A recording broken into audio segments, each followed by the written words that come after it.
디모데후서 2장 20절로 22절에 있는 말씀입니다. 신약성경 345페이지에 있습니다.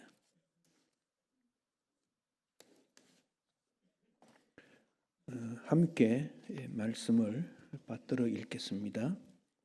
큰 집에는 금그릇과 은그릇뿐 아니라 나무 그릇과 질그릇도 있어 귀하게 쓰는 것도 있고 선하게 쓰는 것도 있나니 그러므로 누구든지 이런 것에서 자기를 깨끗하게 하면 귀히 쓰는 그릇이 되어 걸어가고 주인의 쓰심에 합당하며 모든 선한 일에 준비함이 되리라.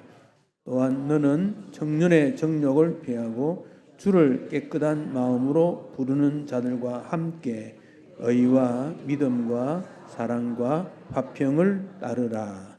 아멘. 사랑하는 성도 여러분, 우리가 태어난 지 상당한 시간들이 지났습니다. 하루하루 사는 것이 은혜요 감사이면서 왜 우리가 이 땅에 태어났는가 다시 한번 생각해보는 그런 시간들이 필요합니다. 미국 속담에 이런 말이 있습니다. 너가 태어날 때 너는 울었지만 세상은 기뻐했다. 그리고 내가 죽는 날에는 너가 죽을 때는 세상은 울겠지만 너는 기뻐할 수 있는 삶을 살아야 한다. 어린 나이가 태어나면 크게 웁니다. 근데 부모가 얼마나 기뻐하는지 몰라요. 너는 울어라. 부모는 기뻐해요. 아이는 배가 고프다고 소리를 지르지만 이거 살아있는 거구나. 당연히 우는 거지. 그렇게 생각합니다. 그런데 한평생을 살면 그 사람이 죽게 되면 주변 사람들이 그 사람의 생애를 돌아보며 안타깝다, 힘들었겠다, 잘 살았다, 고마웠다, 울게 되는데 죽는 그 사람은 나는 기쁘다. 그렇게 해야 된다는 겁니다. 천국이 준비되어 있고 세상에서의 모든 삶을 성공적으로 승리했으니 기뻐할 수 있지요. 그래서 인생은 울면서 태어나지만 웃으면서 세상을 떠나는 것이 행복한 인생입니다. 여러분 그렇게 목적을 가지십시오. 잠시 이 땅에 머물지만은 내가 태어날 때 부모가 좋아했듯이 나는 세상 떠날 때 나는 기뻐하고 주변 사람들은 안타깝게 여기는 그런 인생이 되어야 되겠다. 그런 인생을 가치 있는 인생, 쓸모 있는 인생 그렇게 평가할 수 있습니다. 여러분은 쓸모 있는 인생입니까? 쓸모 없는 인생입니까? 이건 스스로 판단하십시오. 스스로 판단하시면 됩니다. 나는 어떤 존재인가? 이건 쓸모 있는 인생이 되자 그런 말씀이지요. 쓸모 있는 인생은 쓰임 받는다는 겁니다. 하나님에게 쓰임 받고 가족들에게 쓰임 받고 친구들에게 쓰임 받고 교회에 쓰임 받는 그가 가치 있는 인생이고 쓰임 받는 존재입니다. 그러니까 그분이 내 곁에 있으니까 내가 참 고맙다.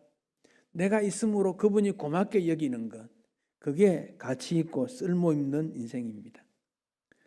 혹시 다툼 속에서 당신은 쓸모없어 그런 말을 들었더라도 분노하지 말고 쓸모 있는 인생이 돼야 되겠다. 우리 그럴 수 있어요. 저 사람 왜 태어난지 모르겠다. 왜 내 곁에 있어서 나를 이렇게 괴롭히느냐. 그런 말을 들으면 쓸모 있는 인생으로 태도를 바꾸고 마음을 바꾸세요. 얼마든지 기회가 있잖아요. 도움을 주는 존재가 되어야 합니다. 그래서 사람이 인정받으려고 열심히 노력해서 졸업장도 따고 기능이나 기술을 배워 자격증도 갖추고. 근데 그게 무슨 소용이 있지요? 무슨 소용이 있지요? 30대 이 나이에는 어느 대학 나왔나 상당히 중요하게 여깁니다. 나이 한 50대여도 대학 나왔나 이런 거 물어볼 수 있습니다. 근데 70 넘으면 별로 도움되지 않습니다. 주님 앞에 설 때는 아무런 가치가 없습니다. 천국에는 대학교 졸업장으로 가는 게 아닙니다. 천국에는 저금 통장 가지고 가는 게 아닙니다. 하나님으로부터 얼마나 가치롭고 쓰임 받았는가. 그래서 상급이 있고 믿음이 있느냐를 주님이 묻고 있는 거지요. 그래서 우리는 믿음 준비 늘 잘해야 됩니다. 하나님 앞에서. 히브리 11장 6절에 하나님 주님께서 믿음이 없이는 기쁘시기 못한다. 이 리모컨 잘 안 되니까 방송실에서 조금씩 올려주세요. 믿음이 없이는 기쁘시기 못한다. 그죠? 하나님 앞에는 믿음 꼭 기억합니다. 다르게 바꾸면 믿음이 있으면 하나님을 기쁘시게 한다. 하나님 앞에 나아가는 자는 믿음이 있어야 된다. 하나님이 계신다는 것도 믿고 하나님 찾는 자에게 만나주고 믿음으로 열심히 살은 자에게는 하나님이 충성되다고 상 주신다. 믿음으로 주님 앞에 나아가야 됩니다. 바울이 나이가 많아졌고 은퇴할 때가 되어가지고 후임자 디모데에게 권면하는 책이 디모데 전서, 디모데 후서인데 오늘 본문에는 디모데에게 그릇 비유를 두었습니다. 쓰임받는 그릇이 되어야 된다. 비유지요, 비유. 사람을 그릇에다 비유합니다. 우리가 사람 볼 때 뭐라고 합니까? 저 사람 큰 그릇이야. 그리 말합니다. 큰 그릇이야. 저 사람 그릇이 작아. 그럽니다. 큰 그릇, 큰 그릇. 쓰임받는 그릇.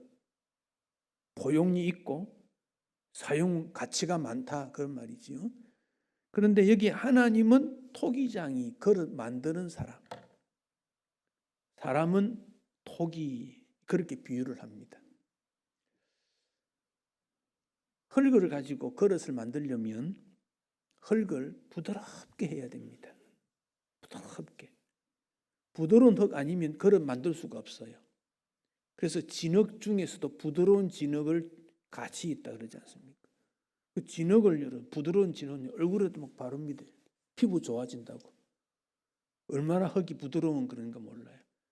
그래서 부드럽지 않으면 그릇을 만들 수가 없어요. 그래서 부드럽지 않는 그릇을 막 부숩니다. 방망이로 가지고 막 때립니다. 그래서 부드럽게 해서 아주 부드럽게 물속에 집어넣어 가지고 불순물 다 걸러내고 부드러운 것만 만들어냅니다. 그래서 교회는 인간의 불순물을 다 걸러내는 그런 기능을 합니다. 그리고 부드럽게 해서 여러분 질고나 환난은 하나님께서 우리에게 망치질을 해서 부수는 거예요. 부드러우라고. 그래서 바울은 굉장히 능력 있는 종이었지만은 잘못된 방향 때문에 하나님께서 그에게 경고를 내렸지요. 몸에 질병도 주었어요. 그래서 너무 하나님이 나를 자고하지 않도록, 교만하지 않도록, 자만심 가지지 않도록 이런 질병을 준 것도 은혜다. 그리 말이에요. 그러니까 나에게 주어진 모든 것은 은혜로 받아들이면 귀한 거예요. 나는 왜 이럴까? 나는 왜 이럴까? 그렇게 생각하지 마세요. 나에게 주어진 환경이나 나에게 주어진 일이나 모든 것이 우리에게 유익되게 준 거예요. 나는 왜 일만 해야 되는가? 기쁘게 여기십시오. 왜냐하면 그 길로 가는 것이 행복하기 때문에 그렇습니다. 주기철 목사님이 일제시대 신사참배 반대 때문에 갇혔다 죽을 때 사형 집회를 당할 때 그런 말을 합니다. 내가 가야 될 길을 가는 것인데 그게 무슨 슬픈 일이냐? 예수 믿고 예수님 믿는 가는 길 가는데 왜 울고 그러느냐? 그러지 말라고. 그러지 말라고. 다른 사람들이 가지 않는 그 길로 가는 것이 진리가 아니고 십자가의 길, 그 길로 가야 되는 것이 진리니까 가는데 당당히 가야지. 그런 말을 합니다. 주기철 목사님이 순교 당하는 모습을 그 아들이, 막내 아들이 보고 이 실어증이 생겼어요. 말을 못했어요. 그러다가 해방되고 그게 이제 회복이 되었는데 그 사모도 그럽니다. 성도들이 막 울고 그러니까 울지 말라고. 이건 기쁜 일이라고. 이렇게 죽은 것은 하나님 앞에 기쁜 일이 쓰임받는 일인데 울 필요가 없다고. 나라를 위해서 울어야 되지 주기철 목사님 위해서 울지 말라고. 참 그릇 큰 경우는 달라요. 한국의 이런 큰 그릇들을 통해서 오늘 우리가 여기까지 오게 된 것 우리가 기쁘게 생각합니다. 오늘 본문에 보면 이 그릇의 재료들이 금으로 만든 것도 있고 은으로 만든 것도 있고 나무로 만든 것도 있고 질그릇도 있다. 그랬습니다. 크기도 다양하고 종류도 다양하고 질도 다르고 다 다르다는 거예요. 동일한 건 하나도 없다는 거예요. 우리는 나는 누구와 다르기 때문에 그거 생각할 필요 없어요. 다른 것이 당연한 거지요. 내 환경이 다른 사람과 다른 것이 당연하다는 거예요. 다른 가운데 어떻게 쓰임 받느냐가 중요하지요. 또 그렇게 되는 이유는 나와 유사한 환경에 있는 사람들을 하나님 앞으로 인도하기 위해서 나를 그렇게 하나님이 만드신 거예요. 그래서 다양하다는 것, 이렇게 있음을 꼭 기억을 해야 됩니다. 지식 있는 사람은 지식 있는 대로, 지식 없는 사람은 지식 없는 대로 다 다양하다. 그런데 핵심은 깨끗해야 된다. 정결해야 된다. 그 점을 강조하고 있습니다. 깨끗하지 않으면 쓰일 수가 없기 때문에. 우리의 재능은 다 다릅니다. 은사도 다릅니다. 주님이 주신 모든 것은 다르다. 그런데 이런 모든 것으로부터 자기를 깨끗하게 하면 공통점입니다. 은사를 아무리 많이 가진 사람도 그 은사를 가지고 자기의 유익을 위해 쓴다면 그건 은사 준 목적과 다릅니다. 재능이 아무리 많아도 이 재능이 깨끗이 못한 사람의 재능은 오히려 그 재능 때문에 그 사람이 사회적으로 고립될 수밖에 없고 잘못했다고 평가받을 수밖에 없는 게 훨씬 많습니다.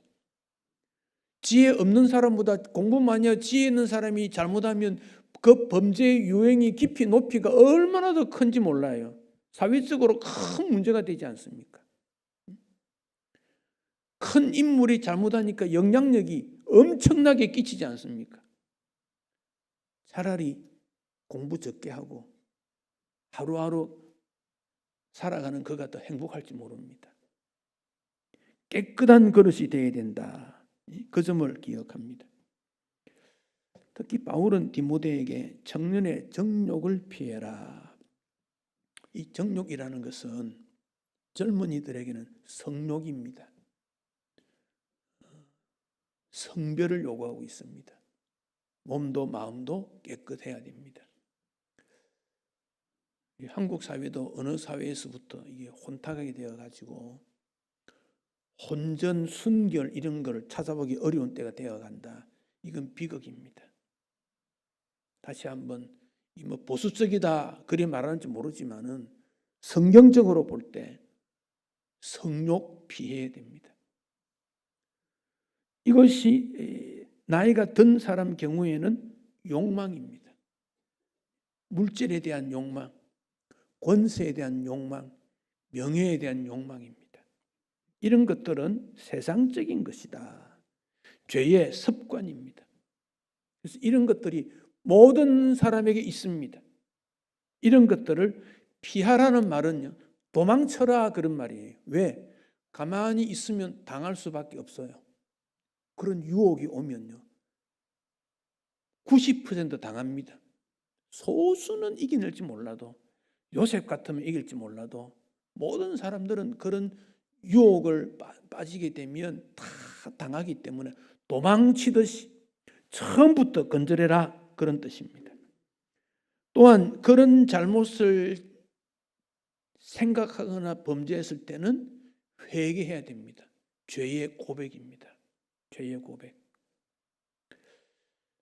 어거스틴은 바울 다음으로 기독교 역사에 있어서 가장 핵심적 신학적 인물입니다. 자신의 악함을 고백하는 것은 좋은 일을 하기 위한 출발 시작점이 된다. 자신이 악하다, 죄인이라는 것을 고백하는 것은, 이 고백이란 말은 호모로게오, 호모라는 말은 똑같다, 로게오는 말한다. 예수님과 똑같은 입장이 되어서 똑같이 본다, 하나님처럼 말하게 된다. 이게 고백입니다. 죄의 고백은 깨끗하게 하는 마음이 청결하게 되는 것이, 우리 예수님처럼 되어가는 마음, 이게 고백이라는 뜻입니다.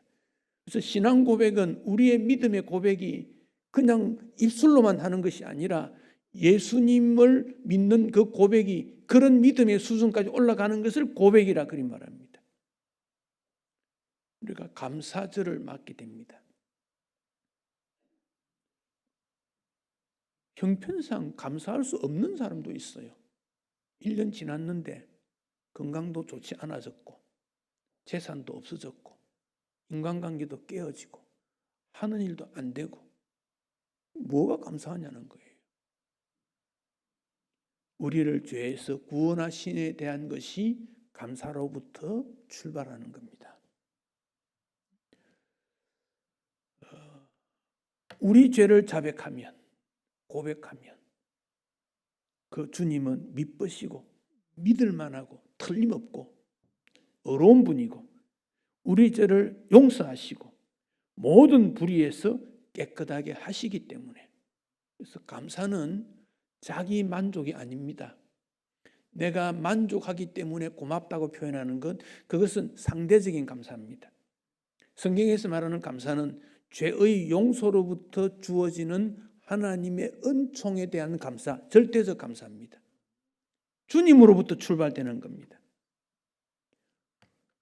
죄라는 나무는 죄들이라는 열매를 맺게 됩니다.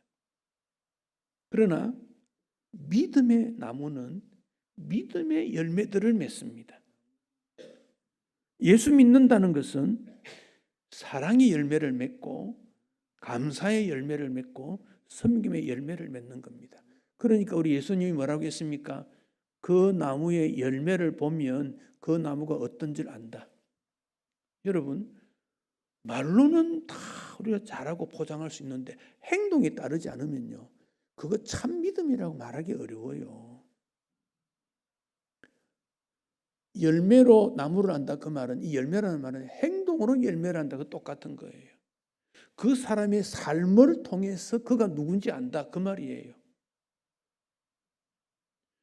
이 문제가 해결되지 않으면 참다운 감사의 계절에 참 감사를 느끼지 못합니다. 다윗은 믿음의 조상 중 한 사람으로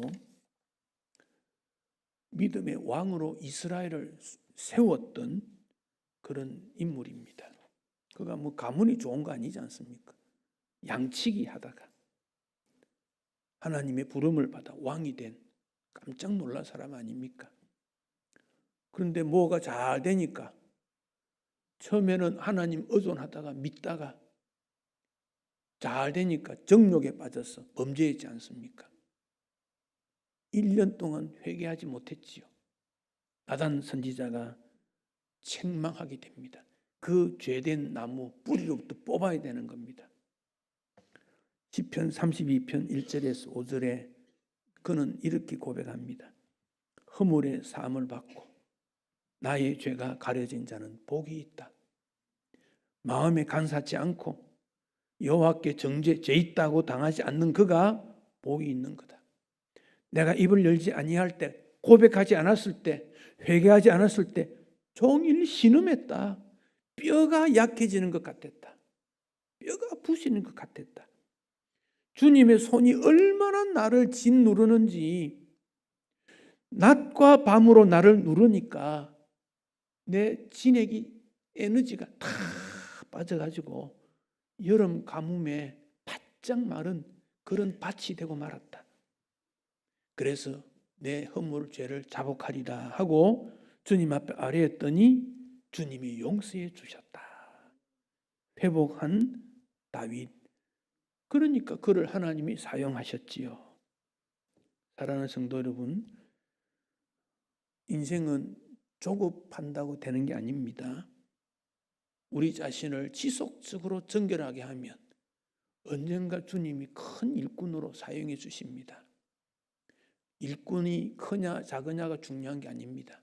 얼마나 우리가 깨끗한가를 주님이 묻고 있습니다. 다윗이 범죄했을 때 압살롬의 반란이 일어났지요. 도망을 갑니다. 감난산 언덕을 도망가는데 머리를 그가 가리고 머리카락 가지고 얼굴을 이렇게 내린 거예요. 맨발로 가면서 울며 갔습니다. 이 머리를 가린 것은 얼굴을 들지 못한 것, 부끄럽다 그 말입니다. 눈물을 통해서 회개했습니다. 백성들도 그랬습니다. 다윗 모습 보면서 울음바다가 된 것이죠. 회개의 눈물이 능력으로 나타납니다. 씻음의 은혜가 있게 된 겁니다. 얼굴에 눈물 자국이 나고 죄에 대한 아픔 때문에 고백의 흔적이 일어나는데 마음에는 기쁨이 일어나게 되는 겁니다. 다윗만 그렇습니까? 우리 인생길에 이런 눈물의 기도가 우리를 새롭게 만듭니다. 어거스틴, 그가 젊을 때 방탕했습니다.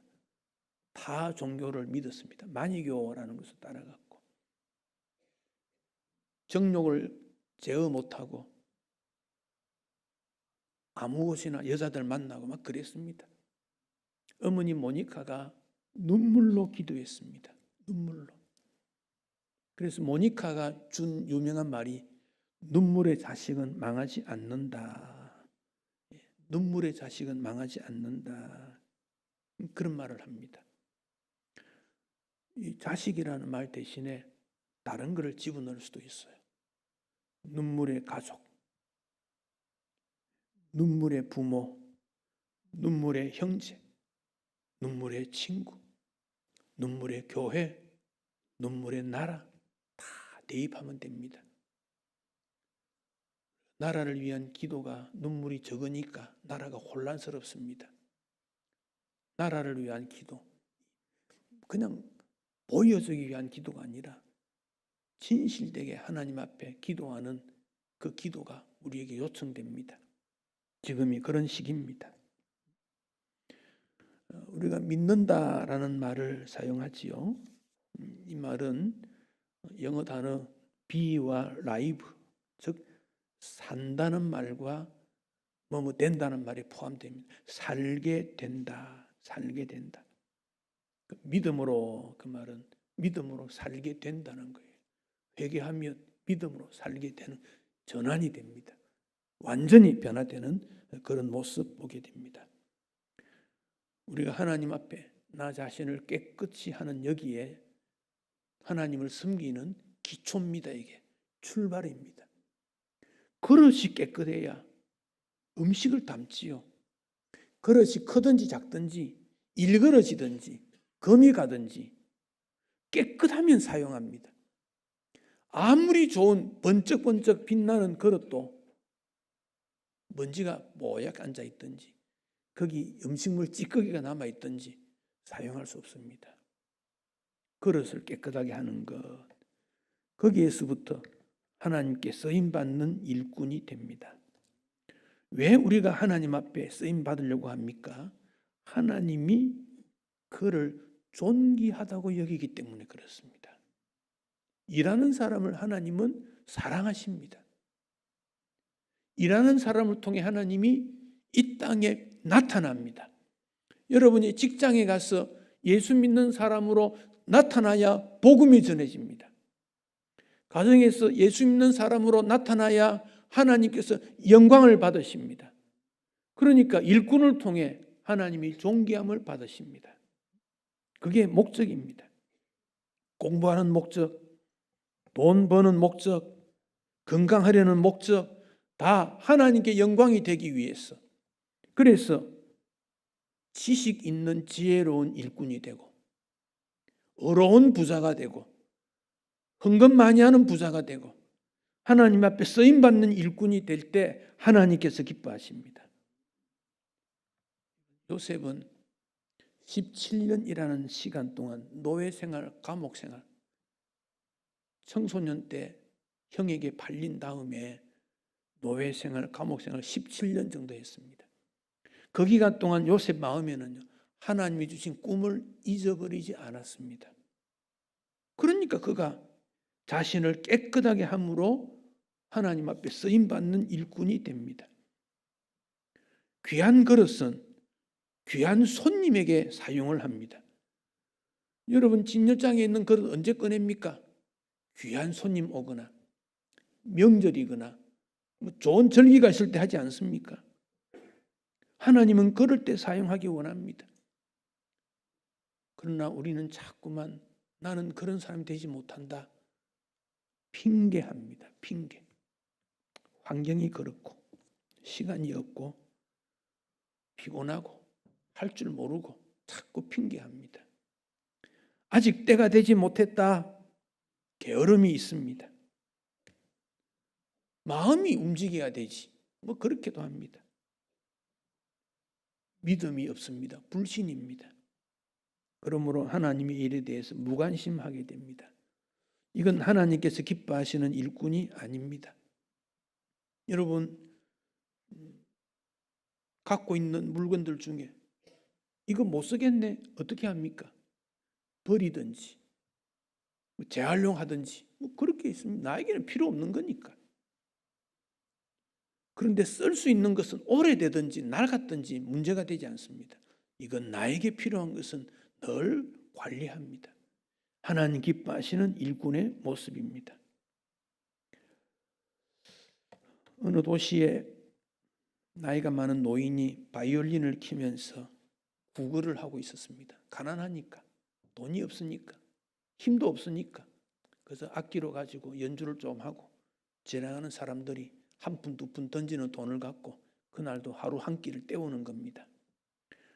그런데 사람들이 뭐 지나가면서 별로 관심을 두지 않습니다. 그 악기 소리가 즐겁지 않으니까, 시끄러운 소리니까, 삑삑거리니까. 그런데 한 나이 많은 노인이 지나가다가 그 바이올린을 좀 달라고 그럽니다.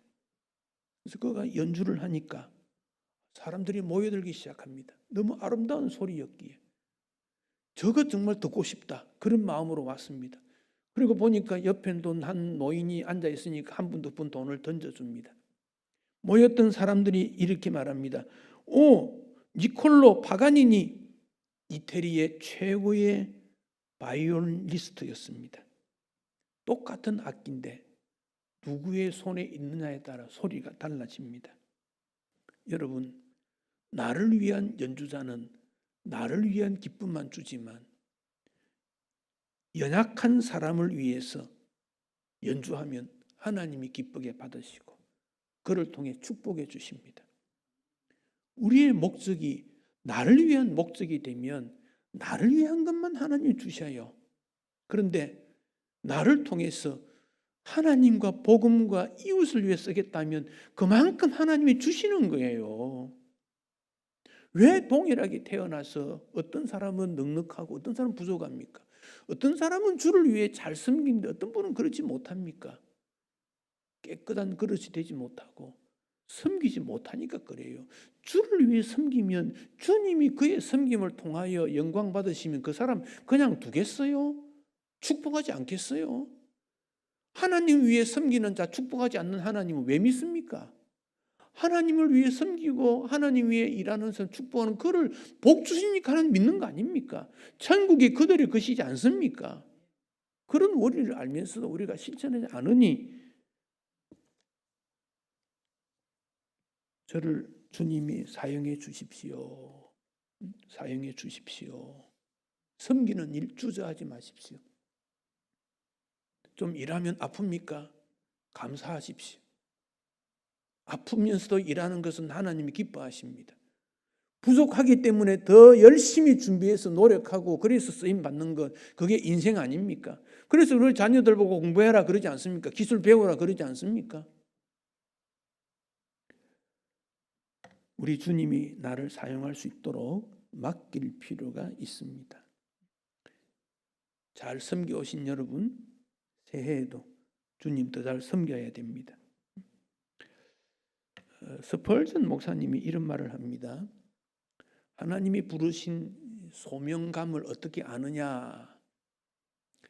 내가 생각할 때 귀하다고 생각되는 그 소명감이다. 내가 일을 해보니까 쉽더라. 그 소명감이다. 일을 해보니까 즐겁더라. 그 소명감이다. 하나님이 나를 부르신 그 의미더라. 귀하고 쉽고 즐겁고 감사하고 더 일하고 싶은 것. 주님 앞에 설 때까지 우리는 미루지 말고 끝까지 일을 해야 합니다. 스펄전 목사님 이런 말을 또 합니다. 하나님이 주신 은사를 구두쇠처럼 아끼지 말라. 백만장자가 재산이 참 얼마나 많겠습니까? 마치 파산하기를 마음에 작정하듯이 아낌없이 쓰는 그가 하나님 앞에 쓰임 받는 거다. 그래야 하나님이 더 큰 축복을 주신다. 근데 왜 잘 되지 않지요? 그런 마음 다 있는데 바울이 디모데에게 말합니다. 디모데야, 너 마음 참 깨끗한 거 내가 안다. 할머니, 어머니의 눈물의 기도도 잘한다. 그 부모의 믿음이 너 마음에 있는 진실한 줄 내가 안다. 하나 약점이 있다. 너가 목사로 안수받을 때, 목사도 은사입니다. 안수받을 때 성령이 임했던 것을 기억하고 그 성령의 불을 붙여라. 디모데후서 1장 6절 너에게 있는 너 마음에 있는 하나님의 은사를 다시 불일 듯. 여러분 아무리 빠른 비행기도 엔진에 불이 붙지 않으면 비행기 하늘 날 수 있습니까? 왜 비행기가 추락합니까? 계속 힘을 못 받으니까 막 추락해버리지. 아무리 좋은 자동차가 엔진을 가동하지 않고 움직일 수 있는 자동차 있습니까? 불이 없는 불, 성령의 불, 은사의 불을 붙여야 주를 섬길 수 있는 일이지요. 그러니까 성령 하나님께서 우리에게 불을 붙여달라고 그 기도해야 돼요. 성령의 불이 임하도록 주님 앞에서 서야 합니다. 성령의 불이 우리를 통해서 역사하게 만듭니다. 빅터 프랭클이라는 분입니다. 일하는 농부, 앉아있는 신사보다 존귀하다. 일하는 것이 가치 있다는 겁니다. 하나님의 나라에 부름을 받은 우리는 주를 위해 일하기 위해 부른 겁니다. 그 예배도 일입니다. 하나님 말씀 읽는 것도 일입니다. 섬기는 건 말할 것도 없고 환경이 문제가 되지 않습니다. 내 가슴에 불이 없는 것이 문제입니다. 싸늘한 가슴에 사랑이 일어납니까? 열매가 있습니까? 아무것도 맺을 수 없습니다. 가슴에 불이 붙을 때 사랑도 일어나고 열매도 맺고 하나님께서 기뻐하시게 됩니다. 22절 제일 마지막에 의와 믿음과 사랑과 화평을 따르라. 하나님의 나라지요. 공의, 믿음, 사랑, 화평. 이 일꾼이 추구해야 될 부분들입니다. 올해는 이제 다 마무리되고 열매를 맺습니다. 새해에는 하나님이 쓰시는 일꾼이 되어야 되겠다. 여러분 일이라고 해서 육체적 일만 생각할 필요는 없습니다. 영적인 일, 마음이 쓰는 일, 여러 가지들 우리에게 있습니다. 나에게 주어진 할 수 있는 것 최선을 다해야 됩니다. 하나님 명령에 거부하지 마시고 믿음으로 실천해서 새해에는 더 많은 믿음의 열매들을 주님 앞에 풍성히 맺을 수 있도록 충성하는 일꾼 되시기를 축복합니다. 기도하겠습니다.